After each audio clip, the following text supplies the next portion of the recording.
या कुक्षिविवरे कृत्वा स्वयं रक्षति सर्वतः नमामि जननीं देवीं परां प्रकृतिरूपिणीं మాతృదేవో భవ పితృదేవో భవ. ఇప్పుడు మనము ఫిబ్రవరి నెల 16వ తారీఖు నుంచి 28వ తారీఖు వరకు 2026వ సంవత్సరం గోచార ఫలితాలు, పక్ష ఫలితాలు ఏ విధంగా ఉంటాయో సశాస్త్రీయమైన పద్ధతిలో తెలుసుకునేటట్టు ప్రయత్నించేద్దాం. వృషభ రాశి వారికి ద్వితీయ స్థానంలో గురు యొక్క సంచారం జరుగుతున్నది. గురు యొక్క సంచారం చాలా ద్వితీయ స్థానంలో ఉన్న కారణంగా ధనానికి లోటు ఉండదు. అలాగే మాటలో సౌమ్యత ఉంటుంది.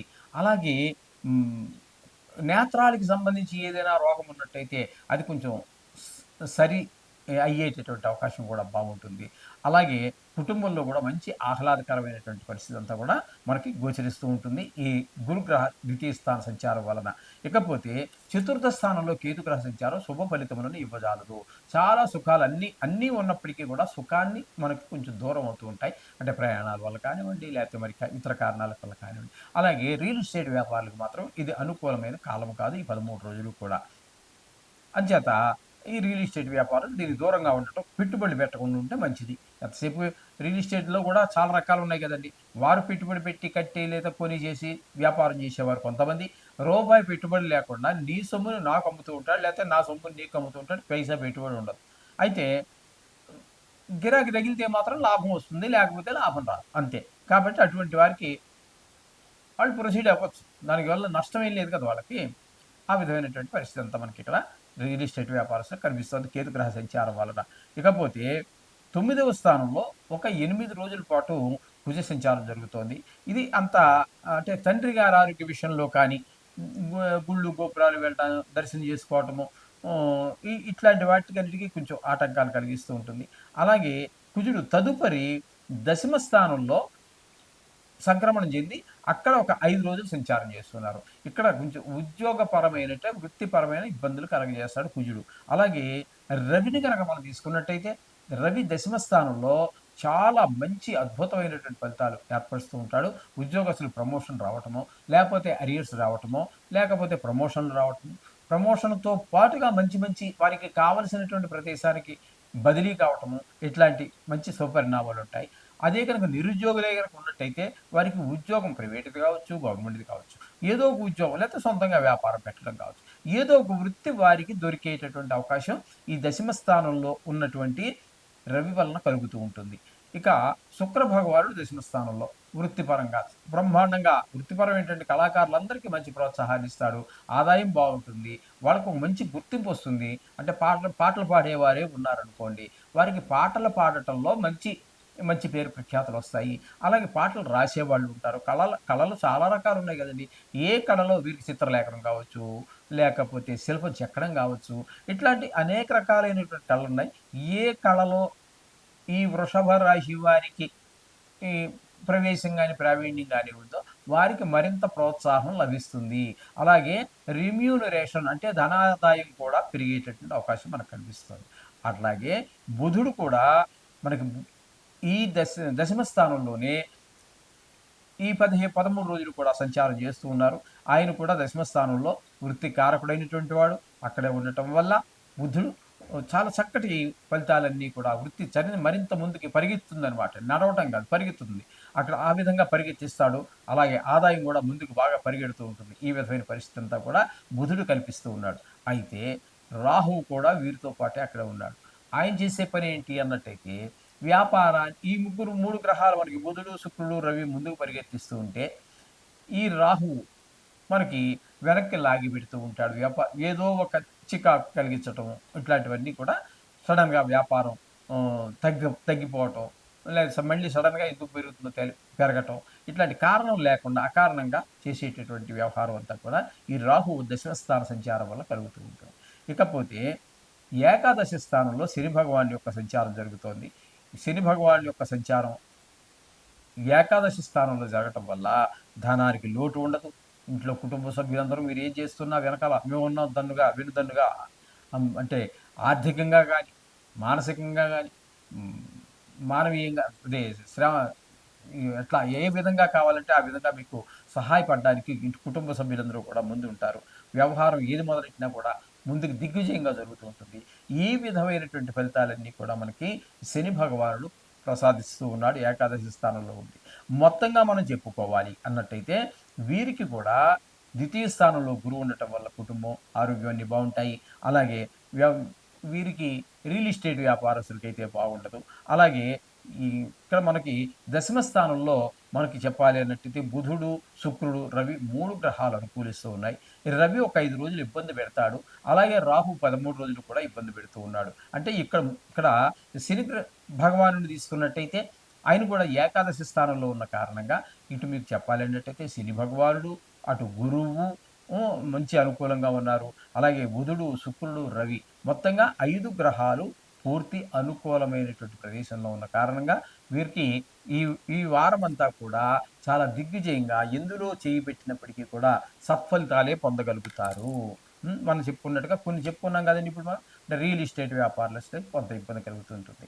అయితే మిగిలిన కుటుంబుడు కుజుడు ఉన్నాడనుకోండి. ఈ కుజుడు మనకి 2 ప్రదేశాలలోనూ కూడా 9, 10 2 స్థానాల్లో కూడా మనకి వ్యతిరేకమైన ఫలితాలు ఇస్తున్నాడు.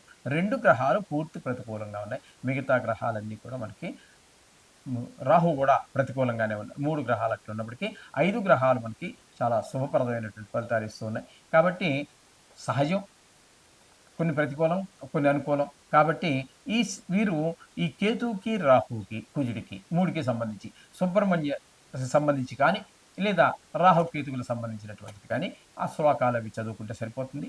ఎలాగో నవగ్రహ శ్లోకాలు రోజు పారాయణ ఉన్నారు కాబట్టి ఇది మీరు ఈ 3 కూడా ఇంచుమించుగా ఈ సుబ్రహ్మణ్య స్వామికి సంబంధించినటువంటివి కాబట్టి, అలాగే రాహుకాలంలో నిమ్మ డిప్పల్లో ఒత్తులు పెట్టుకోవడం లాంటివి చేసినా, అలాగే ఈ ఈ కేతువుకి కాస్త వినాయకుడి యొక్క పూజ చేసుకున్నట్టయితే మరింత ముందుకు వెళ్ళే అవకాశం సుబ్రహ్మణ్య స్వామికి చేసుకోండి. సర్వశుభాలు కలుగుతాయి. శుభం భూయాత్. మీనరాశి వారికి ఫిబ్రవరి నెల 2026 సంవత్సరం 16వ తారీఖు నుండి 28వ తారీఖు వరకు గోచార ఫలితాలు ఏ విధంగా ఉన్నాయో తెలుసుకునే ప్రయత్నం చేద్దాం. మీనరాశి వారికి జన్మంలోనే శని. ఇది ఏలినాటి శనిలో అతి ముఖ్యమైనటువంటి ఘట్టము. 3 రాసుల్లో జరుగుతుందని మనం చెప్పుకున్నాం కదా. కాబట్టి ఇక్కడ జన్మంలోనే శని కాబట్టి ఇక్కడ మీకు శరీరానికి సంబంధించినటువంటి కొంచెం అనారోగ్యాలు చేసే అవకాశం ఎక్కువ, ఇబ్బంది పెట్టే అవకాశం చాలా ఎక్కువ. జన్మంలోనే ఉంది కాబట్టి ఏ పని మొదలుపెట్టినా చేద్దాము, చూద్దాము అనేటటువంటి పరిస్థితి ఉంటుంది కానీ పని ముందుకు వెళ్ళనటువంటి పరిస్థితి. ఈ విధమైన పరిస్థితులన్నీ కల్పిస్తూ ఉంటాడు. ఇందులో పెట్టిన అపజయాన్నే మనకి అందించే ప్రయత్నం చేస్తూ ఉంటాడు శని భగవానుడు. ఇకపోతే చతుర్థ స్థానంలో గురు సంచారం జరుగుతోంది. అదే వక్రగతిలో ఉన్నారు. ఏదేమైనప్పటికీ కూడా చతుర్థ స్థానంలో గురు సంచారము గోచార రీత్యా శుభఫలితములను ఇవ్వజాలం. ఓకే. ఇకపోతే 6వ స్థానంలో కేతుగ్రహ సంచారం జరుగుతోంది. 6వ స్థానంలో కేతుగ్రహ సంచారం మాత్రం సుఫలితాలు ఇస్తుంది. ఆరోగ్యం బాగుండే విధంగా చూస్తారు. రుణాలు ఉంటే తీర్చగలుగుతాము. లేదా రుణం కావాలి, రుణం పుడుతుంది. మొత్తం మీద డబ్బులకి ఇబ్బంది లేనటువంటి పరిస్థితిని కేతు భగవానుడు మనకి అందిస్తూ ఉన్నారు ఇక్కడ. ఈ విధమైన పరిస్థితి. కొంతమంది ఎందుకో అప్పుడు దాకా శత్రువులుగా ఉన్నవాళ్ళు కూడా మనకు మిత్రత్వం కోసం వాళ్ళే ప్రయత్నం చేస్తూ ఉంటారు. ఈ విధమైన ఫలితాలన్నీ కేతుగ్రహ షష్టమ స్థాన సంచారం వల్ల కలుగుతూ ఉంటాయి. ఇకపోతే ఏకాదశ స్థానంలో కుజుడు ఒక 8 రోజుల పాటు సంచారం చేస్తూ ఉన్నారండి. అక్కడ మాత్రం ఆయన ఏకాదశి స్థానంలో ఉన్నారు కాబట్టి కాస్త ధనానికి లోటు లేని పరిస్థితి 8 రోజులు చేస్తారు. తదుపరి ఆయన కూడా వ్యయ స్థానంలోకి వచ్చేసారు. ఈ వ్యయ స్థానంలోకి 5 గ్రహాల యొక్క సంచారం జరుగుతోందండి. అవి ఏంటంటే కుజుడు ఒక 5 రోజులు, అలాగే రవి 15 రోజులు, 13 రోజులు, శుక్రుడు 13 రోజులు, బుధుడు 19 రోజులు, రాహు మొత్తం సమయం అంతా కూడా 7 గ్రహాలు. ఇందులో మనకి యోగించేటటువంటి గ్రహం ఏది అన్నట్టయితే ఒక్క శుక్రుడు మాత్రమే 12వ రాశిలో యోగించేటటువంటి ఏకైక గ్రహం. కాబట్టి ఒక్క శుక్రుడు మనకి యోగకారకుడు అవుతున్నాడు. కేతు ఒకడు యోగకారకం అవుతున్నారు. కాబట్టి 2 గ్రహాల యొక్క అనుకూలత మాత్రమే మనకి. కుజుడు కూడా ఒక 8 రోజులు ఏకాదశి స్థానంలో, అంటే 2 గ్రహాలు పూర్తిగాను, కుజుడు పాక్షికంగాను, అంటే 2.5 గ్రహాలు మాత్రమే మనకు అనుకూలమైనటువంటి ఫలితాన్ని ఇస్తూ ఉన్నాయి. కాబట్టి మనము ఖచ్చితంగా నవగ్రహాల యొక్క శ్లోకాలు రోజు చదువుకోవటము, వీలుంటే కాస్త గుడికి వెళ్ళి నవగ్రహాలు ఉన్నట్టయితే ప్రదర్శన చేయటం, ఇది చాలా ముఖ్యంగా గమనించుకోండి. భక్తిపూర్వకంగా చెయ్యండి. చేసింది 5 నిమిషాలు చేస్తారో, 2 నిమిషాలు చేస్తారో, మనసు దేవుడి మీద పెట్టి భక్తితో చేయండి. భక్తి లేకపోతే వృధా. పువ్వులు దండగ, ఫలాలు దండగ, సమయం వృధా. మనకి ప్రతి పూజలో కూడా లాస్ట్‌లో మనకు చెప్పిస్తారు అయ్యగారు. మంత్రహీనం, క్రియాహీనం, భక్తిహీనం. మంత్రం హీనమైన కొంప ములిగేది లేదు. క్రియాహీనం, ఆయన చెప్పినట్టు కాకుండా ఆయన ముక్కు పట్టుకుంటే నువ్వు చెవి పట్టుకున్నావు. ఇలాంటి పనులు చేసినా దానివల్ల ఒరిగే నష్టపోయేది ఏమి లేదు. భక్తిహీనం అంటే ఇంక మొత్తం దండగా.